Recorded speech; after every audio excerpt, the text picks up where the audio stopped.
Hello and welcome to another An Old Man Watches.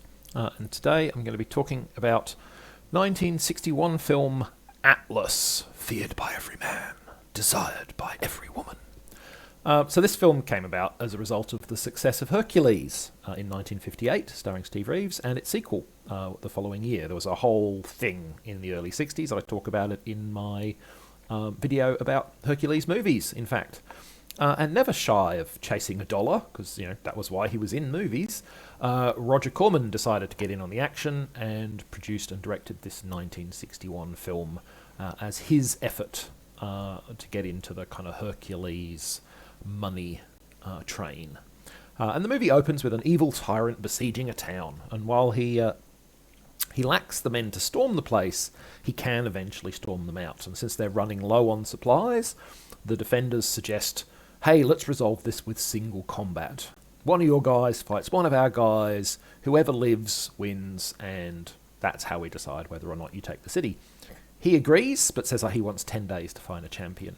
And then he and his advisor and his lover, Candia, head off to the Olympic Games, where he decides that his representative will be the winner of the wrestling, a man named Atlas, of course. Now, I mean, you and I are both probably wondering, why are you bringing a wrestler to a sword fight? Particularly when said wrestler tells you outright he's not going to kill anybody.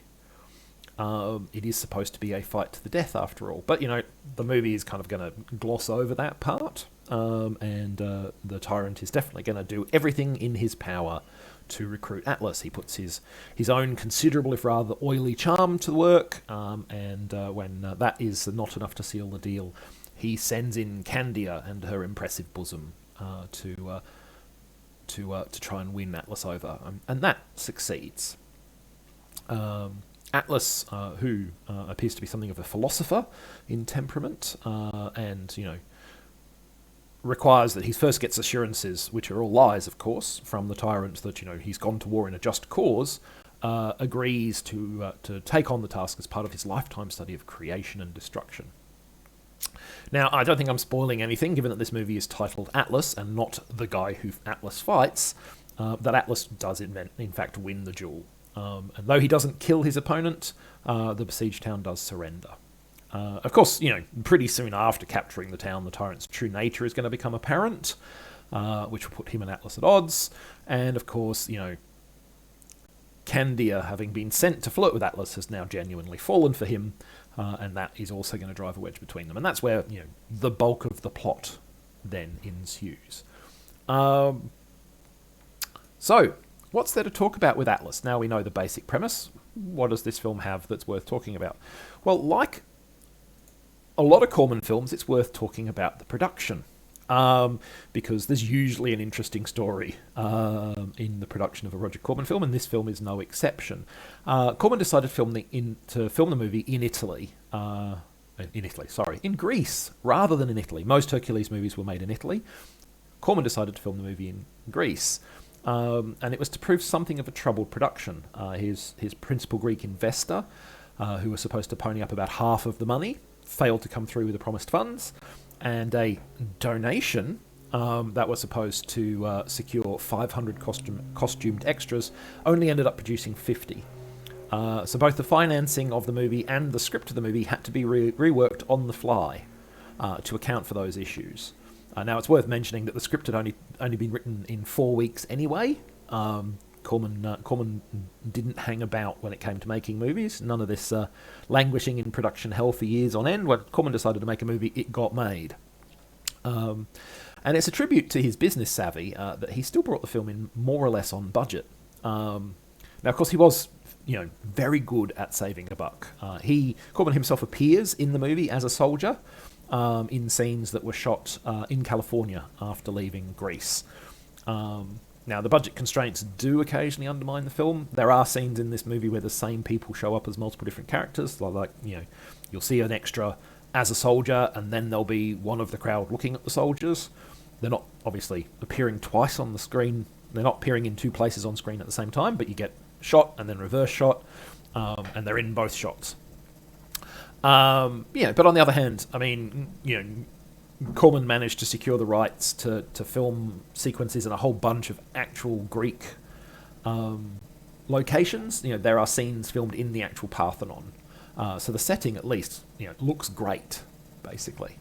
But yeah, an interesting production from that respect. Similarly, I've spoken before about Corman's ability to spot talent and how he gave opportunities to people that would go on to be much more renowned names than he himself. On the flip side to that, he definitely had a group of people he liked to work with. Writer Charles B. Griffith, who wrote this, made over 30 films with Corman. Dick Miller, who appears in this movie as a soldier, made something like 70, not 17. And Barbara Morris, who plays Candia, was on her 8th Corman project out of a total of 15 over the years. Now, the two main actors in this movie had comparatively no Corman collaboration numbers. They've got about a half a dozen each. But in both cases, this was at least their 4th movie with Corman. He knew them, they knew him, Griffith knew them, Griffith knew who was going to be in the roles. So everybody knew everybody else, and they knew what they could do, and they knew how they worked, and they played to each other's strengths. Frank Wolff, as the oily tyrant, is particularly fun here.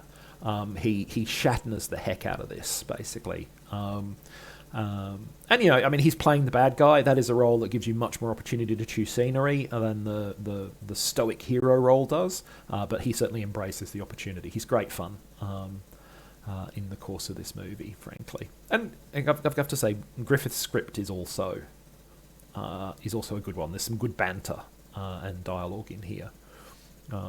Mind you, for Griffith, 4 weeks was quite a long time to be given to write a script. Some of the time he was doing this in 4 days or less.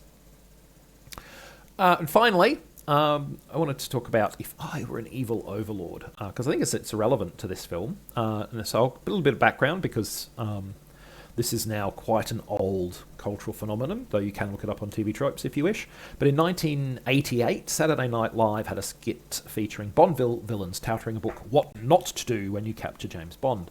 And people started talking on FidoNet, which was something of a precursor to the true, quote-unquote, internet.